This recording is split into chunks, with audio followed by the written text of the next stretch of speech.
누가복음 20장 9절부터 18절 말씀까지 제가 봉독하겠습니다. 그가 또 이 비유로 백성에게 말씀하시기 시작하시니라. 한 사람이 포도원을 만들어 농부들에게 새로 주로 타국에 가서 오래 있다가 때가 이르매 포도원 소출 얼마를 바치게 하려고 한 종을 농부들에게 보내니 농부들이 종을 몹시 때리고 거저 보내었거늘 다시 다른 종을 보내니 그도 몹시 때리고 능욕하고 거저 보내었거늘 다시 세 번째 종을 보내니 이 종도 상하게 하고 내쫓은지라. 포도원 주인이 이르되 어찌할까? 내 사랑하는 아들을 보내리니 그들이 혹 그는 존대하리라 하였더니 농부들이 그를 보고 서로 의논하여 이르되 상속자니 죽이고 그 유산을 우리의 것으로 만들자 하고 포도원 밖에 내쫓아 죽였느니라. 그런즉 포도원 주인이 이 사람들을 어떻게 하겠느냐? 와서 그 농부들을 진멸하고 포도원을 다른 사람들에게 주리라 하시니 사람들이 듣고 이르되 그렇게 되지 말아지어다 하거늘 그들을 보시며 이르시되 그러면 기록된 바 건축자들의 버린 돌이 모퉁이의 머릿돌이 되었느니라 함이 어찌미냐? 무릇 이 돌 위에 떨어지는 자는 깨어지겠고 이 돌이 사람 위에 떨어지면 그를 가루로 만들어 흩으리라 하시니라. 아멘.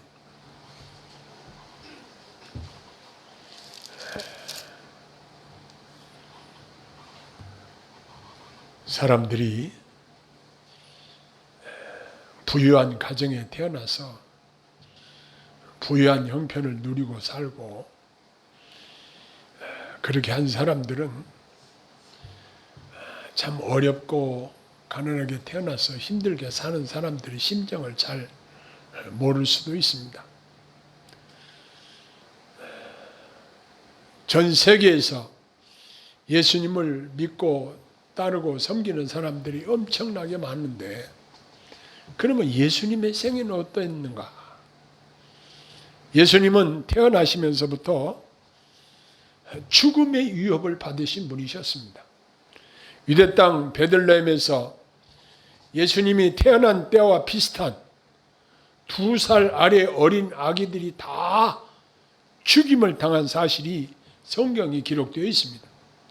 예수님을 죽이려고 학자들의 말을 듣고 메시아가 유대인의 왕이 유대 땅 베들레헴에서 태어난다는 그 소식을 듣고 헤롯 왕이 그 베들레헴 일대에 있는 2살 이하의 어린 아이들을 다 죽이라고 명령을 했던 것입니다.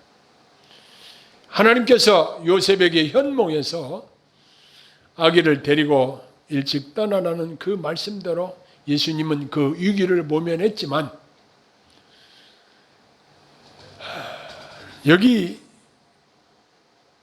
이 베들레헴에서 아기들이 죽임당한 사건은 얼마나 슬픈 사건인지 모릅니다. 기독교인들이 사람들에게 미움을 받고 핍박을 받을 때가 있습니다. 우리나라는 종교의 자유가 인정이 되어서 우리가 신앙생활을 한다고 누구에게 법적으로 구속을 받거나 지장을 받는 일은 없습니다. 그런데 우리가 간혹 예수 믿는다는 이유로 어려움을 당할 때에 그때마다 우리를 구원하시러 오신 예수님이 당하신 시기 당하시고 미움을 당하시고 결국은 무서운 십자가 형태로 달려 죽으셨다는 사실을 우리는 생각해야만 합니다. 주님이 걸어가신 그 길을 나도 걸어간다는 그 영광스러운 기쁨으로 오히려 기쁨을 느껴야 할 것입니다. 즉 기쁘게 내 몫의 십자가를 지고 주님을 따라간다는 것입니다. 누가복음 20장 1절로 8절까지는 예루살렘에 입성하신 예수님이 성전에 들어가셔서 백성들을 가르치며 복음을 전하셨습니다. 요즘은 강단에서 하나님 말씀을 전하려면 노회와 총회에서 인정을 하는 일정 과정을 거쳐야 됩니다. 총회에서 인준한 대학원을 나오고 강도사 고시를 합격을 해야 강단에서 설교할 수 있는 강도권이 주어집니다. 그래서 노예에서 담임 목사로 파송을 하게 되면 그 교회에서 하나님 말씀을 전할 수 있는 권한이 주어지는 것입니다. 그런데 여기 예수님이 성전에 들어가셔서 백성들을 가르치실 때에 그 당시 종교 지도자들, 기득권자들이 아니 저 녀석이 무슨 권위로 성전에서 저렇게 가르칠 수가 있느냐? 이 문제를 따지고 들었습니다.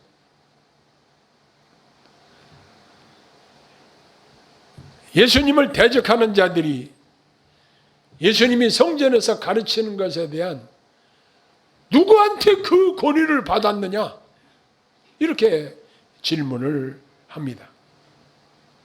그래서 당신이 무슨 권위로 이런 일을 하는지, 이 권위를 준 이가 누구인지 우리에게 말하라.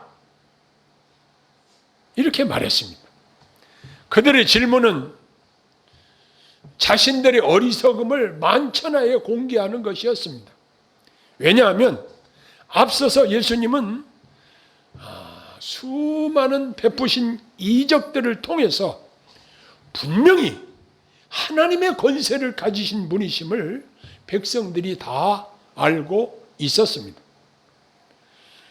예수님께서는 대적하는 자들에게 반문을 하십니다. 무슨 이야기로 그들에게 질문하시냐면 요한의 세례가 하늘로서냐 사람에게로서냐 라고 4절에 보니까 그렇게 질문을 하고 있습니다. 모두들 요한의 세례가 하늘로서 왔다는 것을 알고 있기 때문에 예수님의 이 질문으로 그들이 예수님을 공격하던 것을 멈출 수밖에 없고 사람들 앞에 망신을 당하게 생겼습니다. 그들이 요한의 세례가 하늘로서인 것을 인정하면 어찌하여 그를 믿지 아니하였느냐 할 것을 알았고, 만일 사람으로부터라고 대답하면 그 당시 백성들이 세례 요한을 선지자로 공식적으로 인정했기 때문에 그들이 자기들을 돌로 칠 것을 염려했다는 것입니다. 그들이 이렇게 백성들을 두려워서 바르게 말하지 못했던 것처럼 여기 악한 자들은 이미 드러난 예수님께 대한 명백한 사실을 왜곡하고 있었고, 세례 요한에 대한 것도 그들이 왜곡하고 있었다는 사실입니다. 앞서서 예수님이 행하신 놀라운 기적들은 사람으로서는 도무지 할 수 없는 기적들이었습니다. 죽은 나사로를 살리시는 일, 죽은 지 나흘이나 되어서 냄새가 나나이다 라고 말하는데 그 무덤 앞에 가서 돌을 옮겨 놓으라. 마치 살아있는 사람을 부르는 것처럼 나사로야 나오너라 하니까 얼굴을 배로 동인 채로 성큼성큼 걸어 나왔던 사실을 성경이 증거하고 있습니다. 그 어떻게 사람이 할 수 있는 일입니까?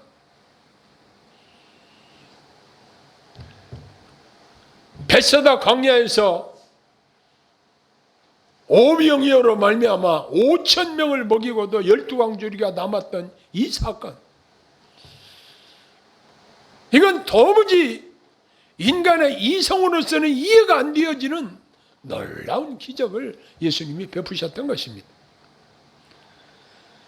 그리고 수많은 난치병 환자들을 고쳐주신 일들, 수없이 많은 기적을 베푸신 것만 보아도 예수님이 메시아이신 것이 증명이 되는데, 이 예수님을 대적하는 악한 자들은 예수님에게 네가 지금 성전에서 사람들을 가르치는데 무슨 권세로 누구한테 권위를 받아서 그 권위를 행사하느냐라고 예수님을 궁지에 몰아 죽이려는 심산으로 질문을 하고 있었던 것입니다. 이제 예수님은 그들을 향해서 한 이야기를 하십니다. 그 이야기가 무슨 이야기냐면 포도원 이야기를 말씀을 하십니다.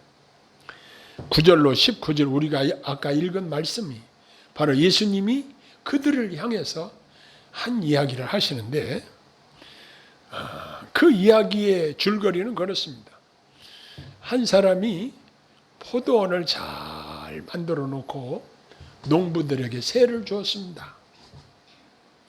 그리고 이제 포도원 수확할 때가 돼서 종들을 보내가지고 야, 그 포도원 세를 좀 보내라. 그런데 여기 보니까 뭐라고 했냐면 농부들이 종을 몹시 때리고 거저 보내었거늘 그랬습니다. 아니 포도원 세를 내놓으라고 주인이 보냈는데 세는 주지 않고 때리고 보냈다는 것입니다. 첫 번째 종을 그렇게 해서 두 번째 종을 보냈더니 역시 마찬가지로 때리고 능욕하고 세도 주지 않고 그랬습니다. 세 번째 종을 다시 보냈더니 다시 그와 같이 폭행을 하고 세를 주지 않습니다. 이제 주인이 생각하기를 이제 내 아들을 보내면 존대하고 세를 줄 것이다. 이렇게 생각을 하고 그들에게 아들을 보내었습니다. 근데 그들이 포도원 농부 즉 주인이 자기 아들을 보내는 것을 보고 어떤 생각을 했냐면 저놈이 포도원 주인의 아들이기 때문에 상속자니까 저놈을 죽이고 그러고 나면 포도원이 우리 것이 될 거 아니냐. 그래서 밖에 끌고 나가서 죽였다는 이야기가 여기에 기록되어져 있습니다. 그러면 주인이 그 포도원 농부들을 어떻게 하겠느냐 이런 이야기를 하고 있습니다. 물론 가서 포도원 농부들을 다 벌을 주고 그들을 내쫓고 다른 사람들 농부로 들여서 그 포도원 농사를 짓게 할 것 아니냐. 예수님께서는 이 포도원 이야기를 통해서 하시고자 하시는 이야기가 있었습니다. 그리스도께서는 예수님의 권세를 인정하지 않으려고 하는 자들에게 이 포도원 이야기를 하셨습니다. 이 비유가 의도하는 바는 유대 나라의 종교 지도자들이 타락하고 또 타락해서 하나님을 진노하시게 만들었어. 하나님이 진노하신다는 사실을 비유로 말씀하고 있습니다. 여기 보면 하나님께서는 여기 포도원 주인이 여러 차례 종들을 보낸 것과 같이 여러 차례 하나님의 선지자들을 보냈지만 그들을 핍박하고 괴롭힌 자들에게 이제는 아들 대신 예수 그리스도를 세상에 보내셨다는 것입니다. 아들을 보내면 그들이 이제는 달리 대우할 것이다 생각했기 때문입니다. 그러나 그동안 그리스도의 사역자들을 선지자들을 핍박하던 그들이 아들이 나타나자 이는 상속자이니 죽이자 라고 말하고 아들을 죽였다고 말씀하십니다. 이와 같이 유대인들이 예수 그리스도를 죽임으로 그들의 죄악이 정점에 달했습니다. 하나님께서 이러한 악을 행하는 자들에게 내리신 징벌은 그들을 진멸하는 일이었습니다. 예수님의 이 비유에 대한 사람들의 반응이 나옵니다.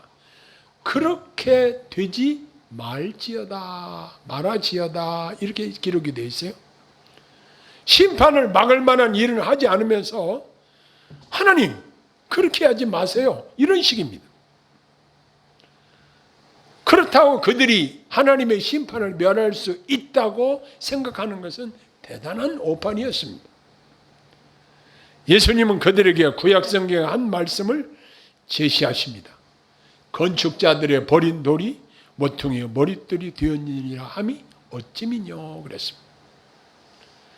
건축을 하게 되면 머릿돌이 있습니다. 머릿돌에 보면은 건축 연도와 필요한 내용들이 그 머릿돌에 기록되어 있습니다.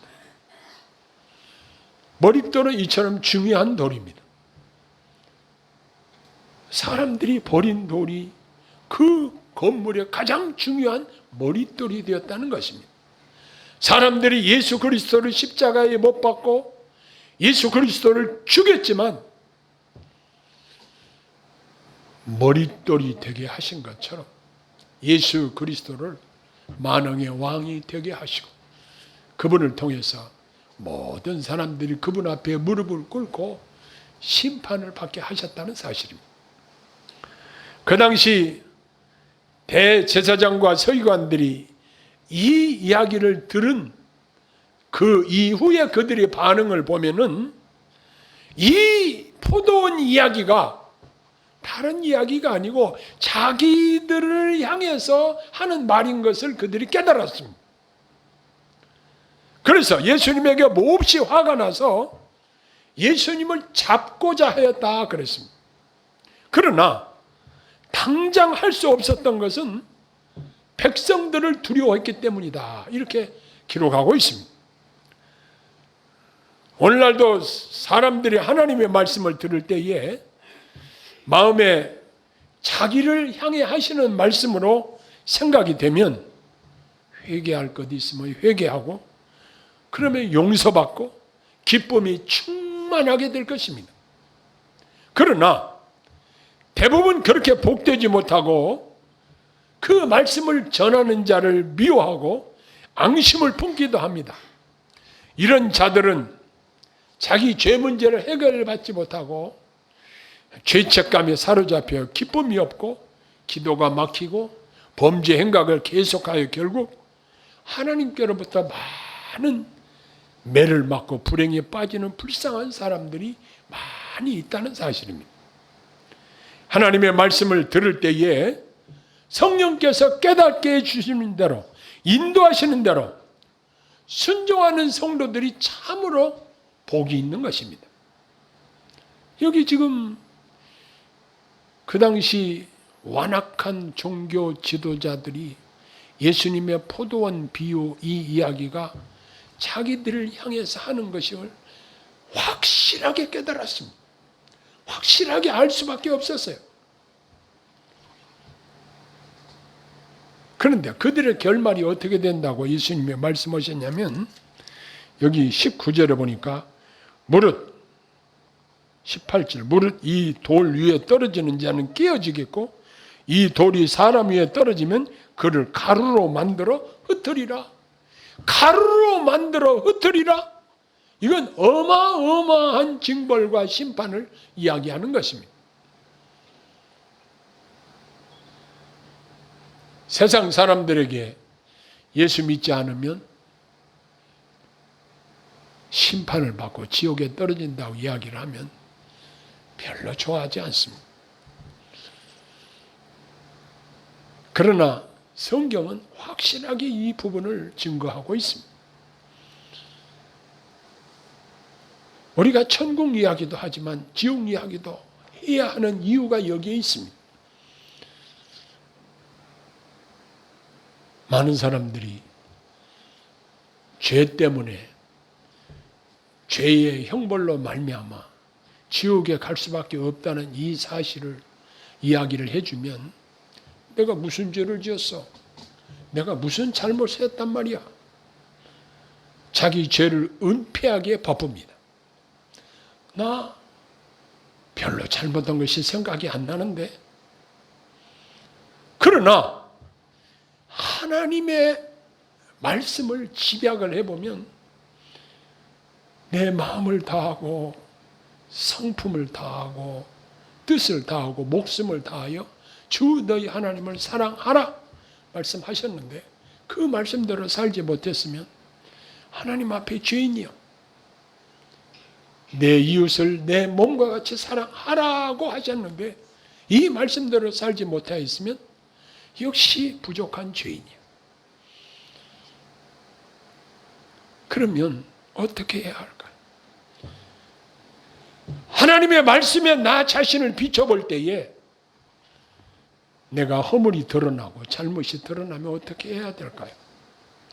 주님, 나를 불쌍히 여기시고 용서하시고 이러한 잘못들에서 해방시켜 주시라고 기도해야 할 것입니다.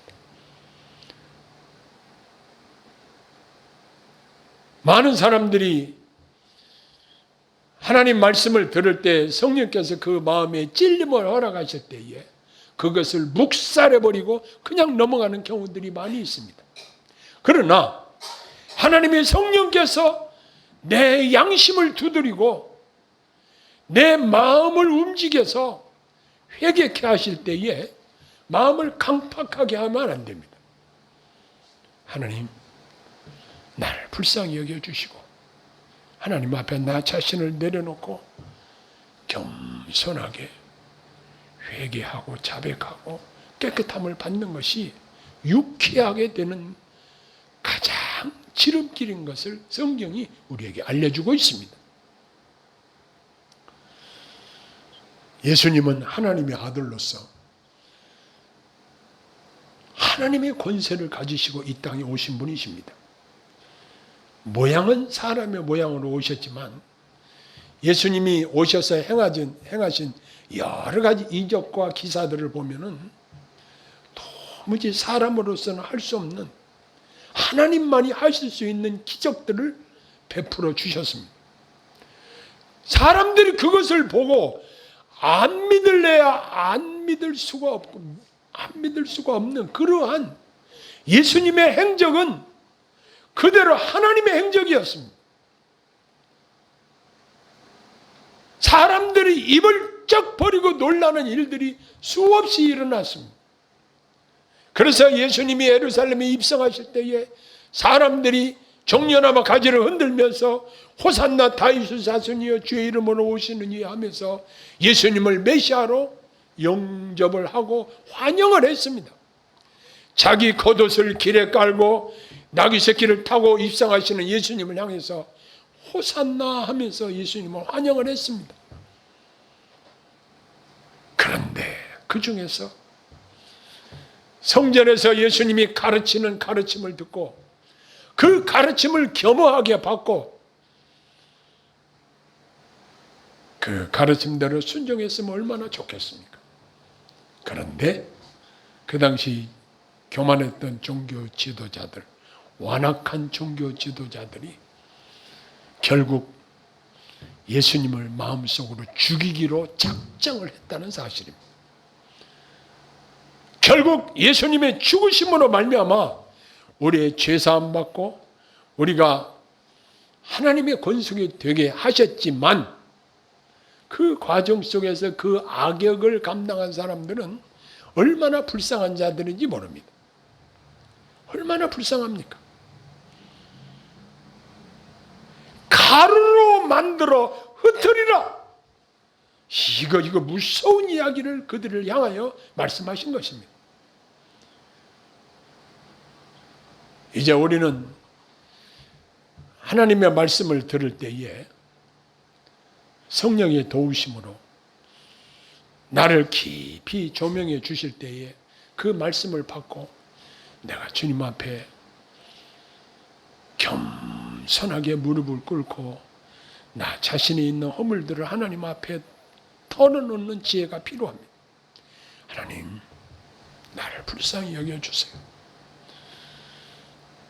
그럼 어떻게 하실까요? 하나님께 불쌍히 여김을 받게 하십니다. 하나님이 그 기도를 들어 응답해 주십니다. 마치 집을 나갔던 탕자가 회개하고 돌아왔을 때에 손에 가락지를 끼워주고 송아지를 잡고 좋은 옷을 내어다 입히고 잔치를 벌였던 아버지처럼 하나님 아버지께서는 우리가 하나님 앞에 죄를 회개하고 주님 앞에 나올 때에 우리 하나님께서는 천국 잔치를 벌이신다는 사실을 기억하시기를 바랍니다. 그뿐만 아니라 갑절의 복을 우리에게 허락해 주신다는 이 사실을 믿으시기를 바랍니다. 그러면 우리 주님이 여러분들의 일생에 있어서 참으로 복되신 주님으로 여러분 안에서 역사하실 줄로 믿습니다. 기도하겠습니다.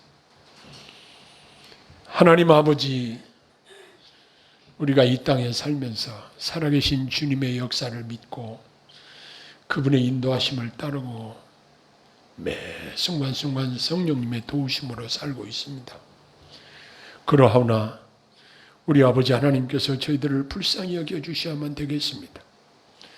말씀에 우리 자신을 비춰보면 너무나도 부끄럽고 연약한 것들밖에는 없사오니 주여 우리를 불쌍히 여겨주시고